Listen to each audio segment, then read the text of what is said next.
Welcome to Not Milk Never Milk. Subscribe if you're lactose intolerant.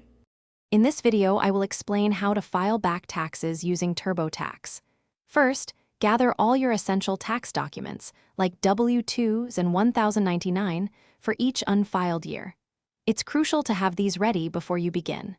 Next, identify precisely which tax years you need to address.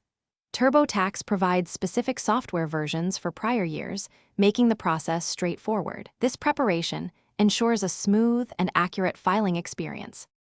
To file back taxes, you'll need the correct TurboTax software for each specific year you're filing.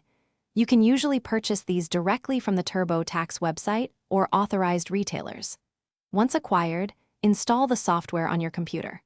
Remember, the current year's TurboTax version cannot be used for previous tax years, so ensure you have the right edition for each period you need to address. With the correct software installed, you can now begin entering all your financial information for the specific tax year. Follow the step-by-step prompts, just as you would for a current year filing. Once all data is entered, meticulously review every section for accuracy. The software will then calculate your tax liability or potential refund, helping you understand your financial position for that period. Unlike current year filings, back taxes filed with TurboTax must be printed and mailed. After completing your return in the software, print out all the necessary forms.